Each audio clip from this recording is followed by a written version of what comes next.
Bom, ótimo. Agora já gravando para deixar para os coleguinhas que não estão conseguindo acessar, né, na hora da aula e assistir ao vivo.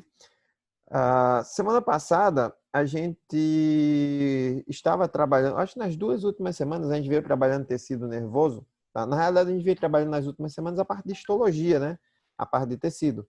Então tecido epitelial, tecido conjuntivo, tecido muscular, tecido nervoso.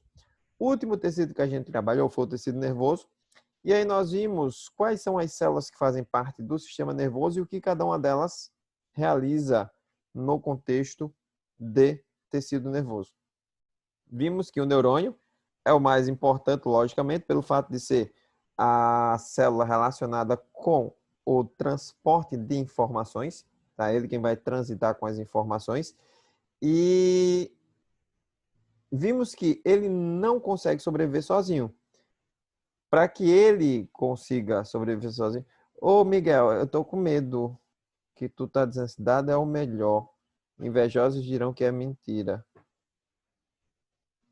E tu quer o quê, bicho? Tu tá com nota baixa? Tu tá precisando o quê aí? Diz logo.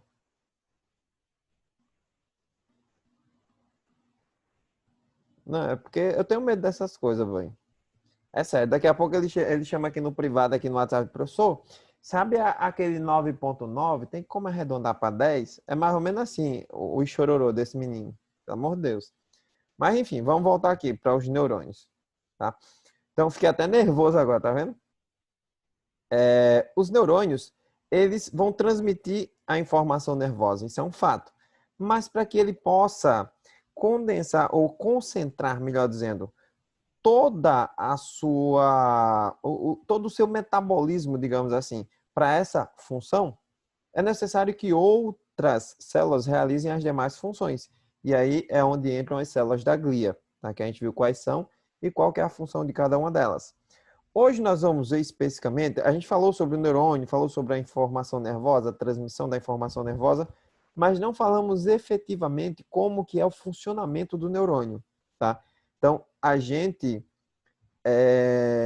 vai trabalhar hoje como o neurônio ele funciona, como é o potencial de ação de um neurônio, tá? E a gente vai ver que basicamente o processo de transporte de informação nervosa, a informação nervosa em si, ela é uma informação de natureza eletroquímica, tá? Então são impulsos elétricos que são passados através dos neurônios e que são transmitidos através de elementos químicos, tá? Elementos químicos esses que são denominados de neurotransmissores, tá? Então vamos nós aqui, vou começar aqui, vou parar a minha tela, certo? Ou melhor, vou parar o meu vídeo e vou transmitir a minha tela, porque se eu deixar vídeo e tela ao mesmo tempo, acaba travando aí, o negócio dá um negócio meio errado, certo? Então hoje nós vamos ver especificamente a parte de transmissão do impulso nervoso. Alright? Ok? Então vamos nós aqui. Ó, em relação à transmissão do impulso nervoso, vê aí comigo. Em um neurônio, os estímulos se propagam sempre no mesmo sentido. Isso aqui a gente já falou, né? A unidirecionalidade do impulso nervoso. Espera aí que eu vou fazer um negócio melhor. Deixa eu parar aqui essa transmissão. Deixa eu fazer transmissão de tela completa, porque eu vou precisar utilizar o Paintzinho ali para depois a gente fazer umas artes bonitas. Então, ó, o neurônio, o estímulo, ele sempre vai ter um único sentido, ele vai ser unidirecional. Eles são recebidos pelos dendritos, que vai estar lá no corpo celular, né, que a gente também chama de pericárdio, tá? Seguem pelo corpo celular, então, dendrito, corpo celular, tá? Depois, ele percorre toda a extensão do axônio e na extremidade do axônio, ele vai ser passado pela célula seguinte. Então, a área entre dois neurônios, onde acontece a troca da informação, é chamado de sinapse nervosa. Os neurônios, eles não mantêm contato físico um com o outro, tá? Existe um pequeno espaço entre um neurônio e outro, tá? Que é chamado de fenda sináptica. E é nessa fenda sináptica onde os elementos químicos são liberados por um dos neurônios e captado pelo outro, tá? Processo esse chamado de sinapse nervosa. certo? Então ele diz aí, ó, o impulso nervoso, tá? Que se propaga através do neurônio é de origem elétrica, presta atenção, ó, é de origem elétrica e resulta de alterações nas cargas elétricas das superfícies externa e interna da membrana celular. Então, aqui a gente vai ver um pouquinho da bioquímica da coisa, ou seja, como que bioquimicamente funciona para ocorrer essa troca elétrica e, consequentemente, eu ter uma onda de propagação desse impulso nervoso, tá? Tá, a membrana de um neurônio em repouso, o neurônio em repouso é aquele que não está excitado, tá? A membrana de um neurônio em repouso apresenta-se com carga positiva do lado externo, ou seja, externamente aqui, ó, se vocês prestarem atenção, ele é mais eletropositivo, e negativo do lado interno, ou seja, internamente ele é mais eletronegativo, ó.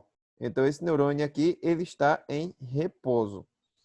Quando essa membrana se encontra em tal situação, disse que está polarizada. Então eu tenho polos específicos. O polo positivo é a parte externa, o polo negativo é a parte interna.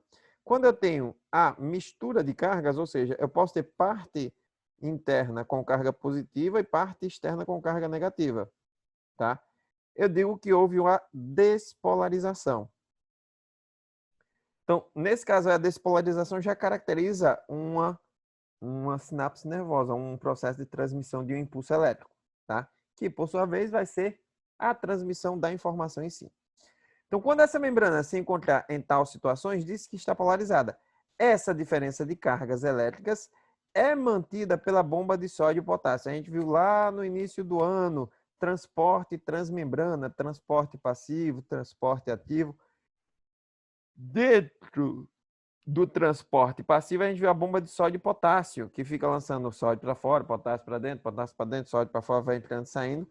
Mas, no final das contas, o resultado é manter o equilíbrio eletroquímico das células. Assim separadas, as cargas elétricas estabelecem uma energia elétrica potencial através da membrana, certo? Então, potencial de membrana ou potencial de repouso, tá? É a diferença entre as cargas elétricas através da membrana. Então, aqui é o potencial de repouso. Eu tenho a diferença das cargas elétricas positivas e negativas. Quando eu tenho a despolarização, eu já chamo de potencial de ação. Por quê? Porque a membrana não mais estará em repouso. Então, preste atenção aqui nesses dois neurônios, ó. Ou melhor, nos três esquemas. Aqui eu tenho um neurônio em repouso. Ele está completamente em repouso, ó. Eletropositivo fora. Eu acho que quem tiver em computador vai estar vendo melhor do que em dispositivo móvel, que a imagem eu acho que vai ficar um pouquinho distorcida, tá? Quando eu ampliei, ela ficou um pouquinho distorcida. Tá de boa, professor. Beleza, então. E aí o que vai acontecer? Um estímulo qualquer. O estímulo ele sempre vai ser coletado pelos axônios, que são essas estruturas aqui, vai passar para o corpo celular, que é o pericário, e do corpo celular vai passar para o axônio, vai percorrer toda a extensão do axônio e ser passado para o neurônio seguinte pelas terminalizações do axônio. Daí, recebi um estímulo aqui. O que vai acontecer? O estímulo vai ser captado, foi captado, passou para o corpo celular vai começar a passar essa informação nervosa para toda a extensão do axônio. E aí o que vai acontecer? Sódio e potássio, certo? O sódio vai ser lançado para dentro, tá? E o potássio para fora. Então, nesse caso aí, ocorre uma despolarização da membrana. O que é a despolarização? Inversão de cargas. O neurônio em repouso, ele é eletropositivo fora. Olha como ele está aqui, ó, eletronegativo. O neurônio em repouso, ele é eletronegativo dentro. Olha como ele está, eletropositivo. Por causa de quê? Da entrada do sódio, tá? Então, esse potencial aqui é chamado de potencial de ação. Esse aqui é chamado de potencial de repouso, tá? E o que vai acontecer? Vai existir um processo chamado de repolarização, mas que vai empurrar essa onda de despolarização até o final do neurônio, certo? Então, quando essa onda de despolarização, ela segue o axônio, ou seja, ela vai para a área seguinte, a área anterior, certo? Ela vai ser repolarizada. E ela vai ser repolarizada de que maneira? Entrando o potássio e saindo o sódio. O sódio não entrou para despolarizar? Para eu repolarizar, eu jogo ele fora. Simples assim, certo? E aí, essa área aqui volta a ser eletropositiva fora e eletronegativa dentro. Sendo que a área seguinte, tá, está despolarizada, sofreu despolarização. Aí o que vai acontecer? Esse potencial de ação vai migrar até essa área aqui, que é o final do axônio, a terminalização do axônio. Quando esse impulso chega aqui, essa área aqui vai sofrer esse processo de repolarização. E no final, tá, vai estimular a eliminação de substâncias que vão ser captadas pelo neurônio seguinte e, a partir daí, estimulá-lo a passar a informação adiante.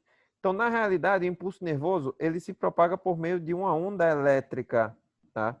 Que vai se propagar ao longo da extensão do axônio, certo? Então, veja, ó. Quando um estímulo químico, mecânico ou elétrico chega ao neurônio,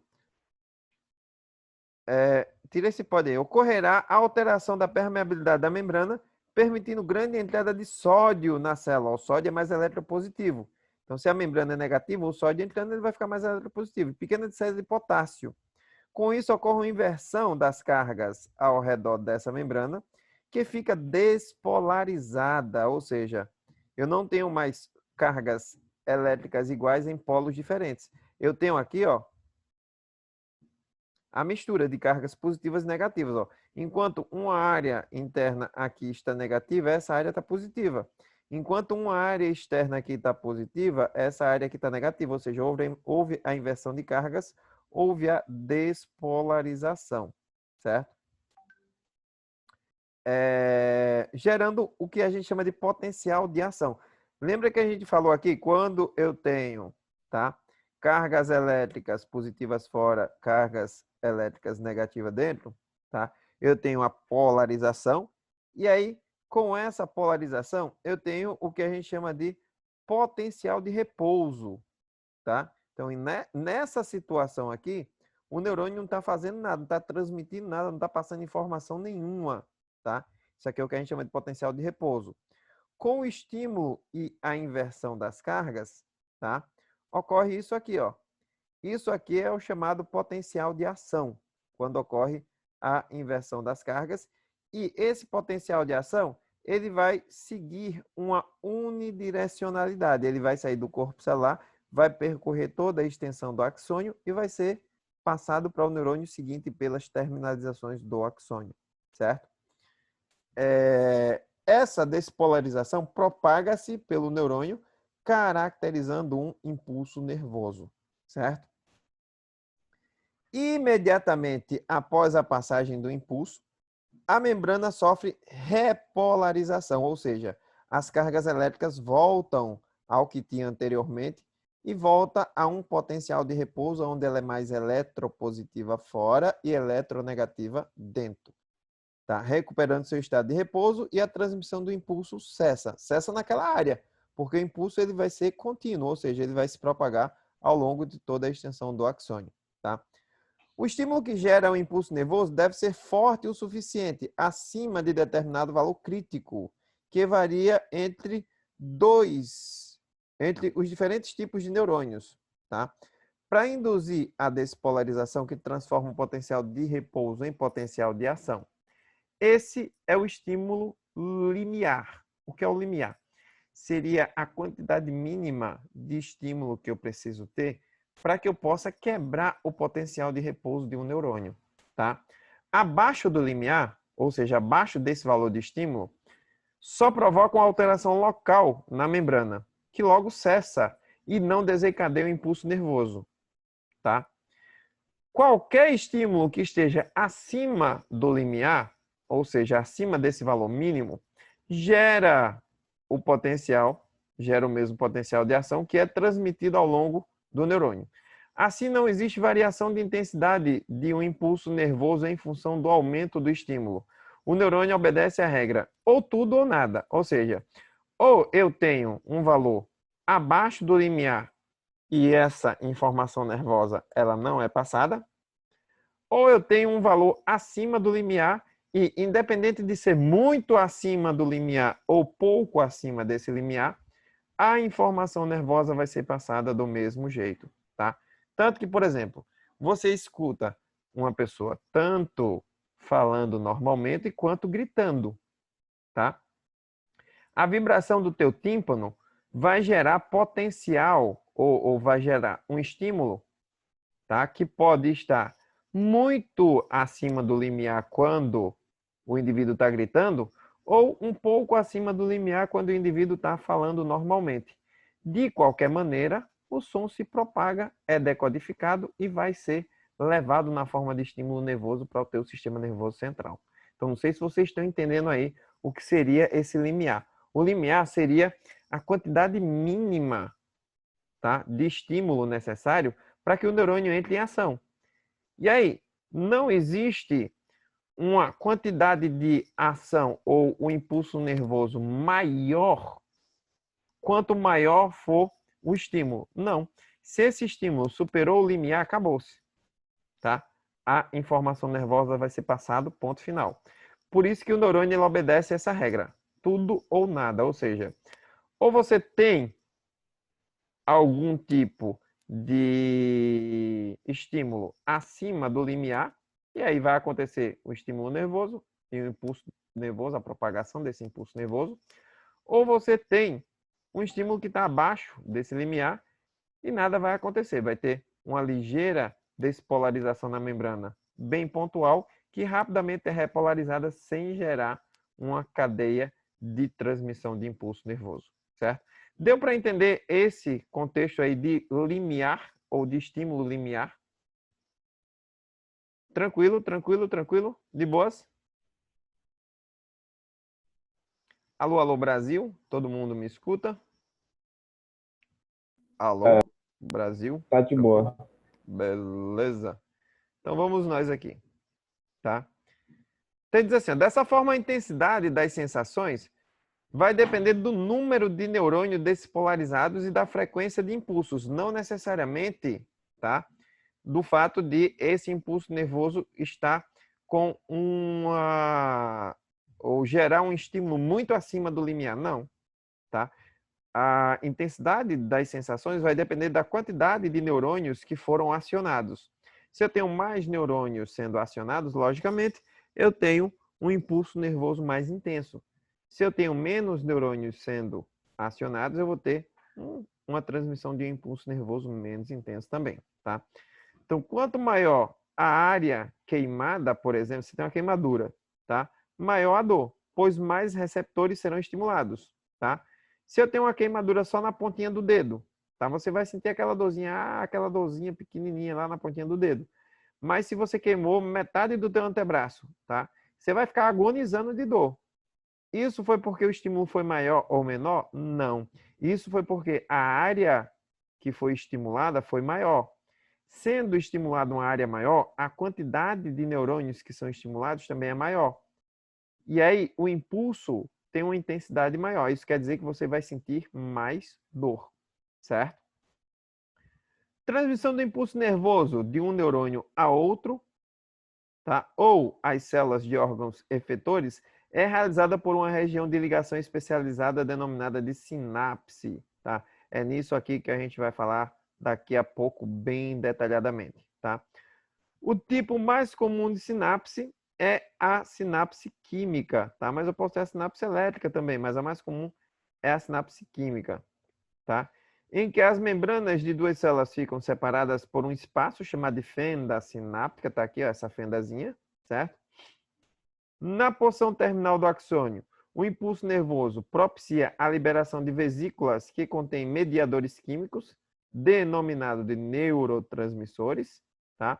Os mais comuns, acetilcolina, adrenalina, mas o cálcio pode ser, o fósforo pode ser, qualquer substância química que possa carregar uma carga elétrica pode também atuar como neurotransmissor, tá? Ui, cadê?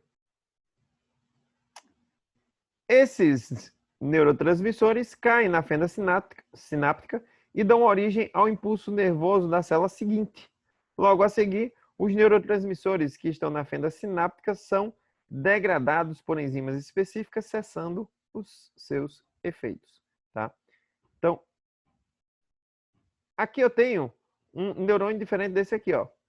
Tá? Aqui eu tenho um neurônio do tipo amielínico, e a gente falou deles na aula da semana passada, certo? E aqui eu tenho um neurônio mielínico com células de Schwann. Se tem células de Schwann, está no sistema nervoso periférico, porque se fosse no sistema nervoso central, ele iria ter oligodendrócitos, tá? E o que vai acontecer? As células de Schwann vão formar uma espécie de capa, uma espécie de isolante, tá? Que vai impossibilitar a passagem do sódio e do potássio e, consequentemente, vai impedir a despolarização ao longo de toda essa área que ele está recobrindo. Então, o que vai acontecer? Basicamente, tá? A despolarização vai ocorrer nessa área entre duas células de Schwann, que é chamado de nódulo de Ranvier. Tá? O nódulo de Ranvier é essa área aqui, ó, onde o axônio vai ficar exposto. E aí, ó, aqui eu tenho um neurônio que está despolarizado, ó, ele está eletronegativo fora, eletropositivo dentro. Sendo que nessa área aqui do mesmo neurônio, tá, ele está polarizado, ó, positivo fora, negativo dentro. Aqui eu tenho potencial de repouso, mas aqui já venho com potencial de ação. Esse potencial de ação, ao invés de trafegar toda a extensão do axônio, tá, ele vai pular desse nódulo de Ranvier para esse nódulo de Ranvier. Tá? Então, o impulso nervoso, ao invés de ter que percorrer toda a extensão do axônio, realizando a despolarização e a repolarização, ele faz esse processo de despolarização por meio do potencial de ação com impulsos saltatórios. Eu vou saltar de um nódulo de Ranvier para outro. Professor, e o que isso vai me possibilitar? Isso vai me possibilitar transitar um espaço maior em um período de tempo menor. Isso quer dizer que os neurônios mielínicos, eles são mais eficientes que os neurônios amielínicos. Ah, professor, quer dizer que os neurônios amielínicos, eles são mais lentos, certo? Errado. Os neurônios amielínicos também são extremamente rápidos, tá? Até porque qualquer informação nervosa, ela tem que transitar de maneira extremamente rápida. Porém, os neurônios mielínicos conseguem ser mais rápidos que os amielínicos, tá? Isso não quer dizer que o neurônio amielínico é mais lento, tá? Isso quer dizer que o neurônio mielínico é mais rápido, tá? Então, ambos são rápidos. A informação nervosa ela vai ser passada de maneira rápida, de maneira extremamente eficiente, tá? Porém, os neurônios mielínicos, eles conseguem transitar com essa informação de maneira mais rápida pelo fato de realizarem os impulsos saltatórios, ou seja, o potencial de ação, ao invés de percorrer toda a extensão do axônio, tá? Esse potencial de ação ele vai pular de nódulo de Ranvier em nódulo de Ranvier, ou seja, eu consigo percorrer um espaço maior, tá? Em um período de tempo menor e, consequentemente, eu tenho mais eficiência no transporte da informação. Então, no sistema nervoso, verifica-se que os neurônios dispõem-se diferenciadamente, de modo a dar origem a duas regiões com coloração distinta entre si e que podem ser notadas microscopicamente. A substância cinzenta, onde estão os corpos celulares, isso aí a gente viu na aula da semana passada, que é a organização do sistema nervoso. E a substância branca, onde estão localizados os axônios, tá? No encéfalo, com exceção do bulbo. A substância cinzenta está externamente em relação à substância branca. E na medula espinhal eu tenho uma inversão, tá? Ocorre o inverso. Eu vou ter a substância cinzenta internamente e a substância branca externamente, tá? Nervos, tá, já tem, falta menos de 10 minutos, pelo amor de Deus. Nervos são conjuntos de fibras nervosas organizadas em feixes unidos por tecido conjuntivo denso, ou seja, são vários e vários e vários neurônios, tá? Que vão transitar com a informação simultaneamente. Eu comparo um nervo com aqueles fiozinhos, tá? Multifilamento. Não sei se vocês já viram. Fio elétrico, quando você desencapa, você consegue observar dentro que ele tem o quê? Vários pequenos fiozinhos, geralmente de cobre, né? São fios bem fininhos, tá? Então, por que que os caras, ao invés de utilizar um único fio, que é chamado de fio rígido, com a mesma espessura, ele utiliza vários fiozinhos pequenos, porque este formato com fiozinhos mais finos e paralelos deixa o fio elétrico mais flexível, tá? Então, por isso que eu tenho os chamados cabos rígidos e cabos flexíveis. Mas, de qualquer maneira, eles vão transmitir a eletricidade, ou vão fazer com que haja a passagem da eletricidade através dele. Do mesmo jeito o neurônio, certo? Mas aí eu tenho os feixes nervosos, são vários neurônios ligados entre si e unidos, tá? Por meio de um tecido conjuntivo, que vai fazer com que eles mantenham-se juntos e consigam captar o mesmo estímulo nervoso para, em conjunto, levar esse estímulo nervoso de maneira mais rápida e eficiente, tá? Então, se liga só. Como que vai acontecer o processo da sinapse em si, tá? A sinapse vai se dar dessa maneira aqui, ó. Eu tenho neurônio,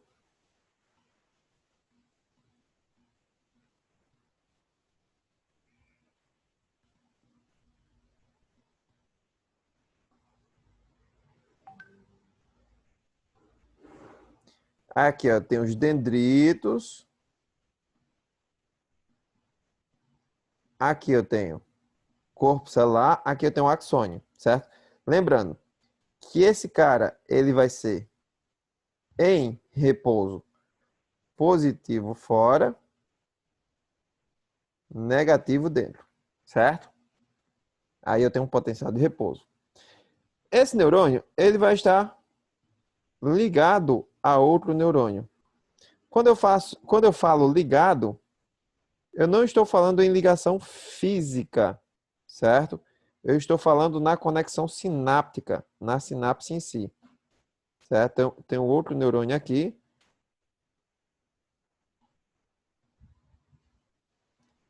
E eu tenho essas áreas aqui, ó, tá? Essa área em específico, tá? Ela é chamada de fenda sináptica, tá? Então, se a gente der uma observada aqui, ó, eu não tenho ligação física entre os neurônios, mas eles estão próximos um do outro. Aí o que vai acontecer? O que vai acontecer é o seguinte: eu vou ter um estímulo nervoso que tem que estar acima do meu limiar, certo? Então, esse estímulo, vou colocar ele de azul. Pronto.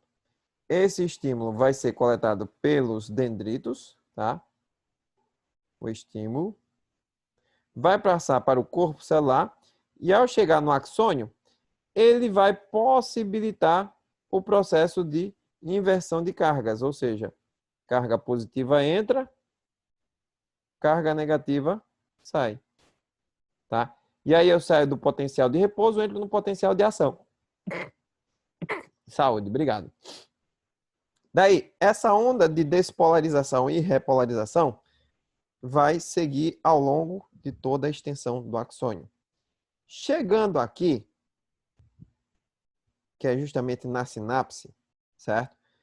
Eu vou ter vesículas secretoras, especificamente aqui na terminalização do axônio.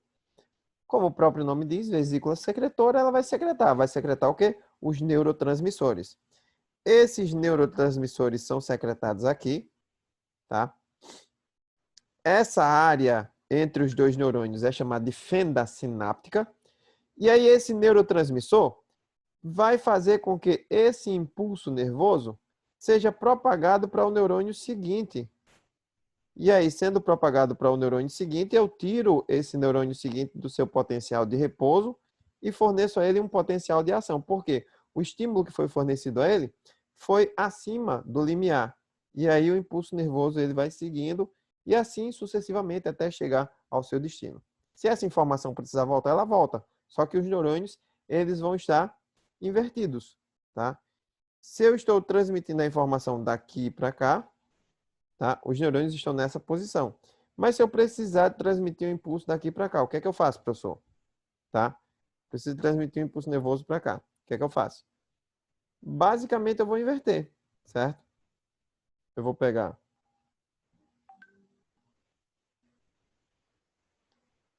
o neurônio, certo?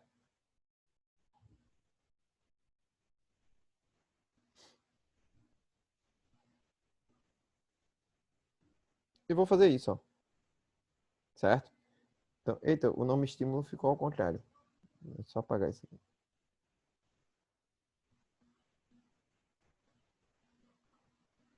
Tá? Se eu preciso levar a informação daqui para cá, os neurônios vão estar nessa posição. Se eu preciso do inverso, os neurônios vão estar nessa posição. Ou seja, nesse caso aqui, o impulso ele vai fluir para essa direção, já que o impulso ele é unidirecional, certo? E aí o que acontece? Se eu tenho a bainha de mielina,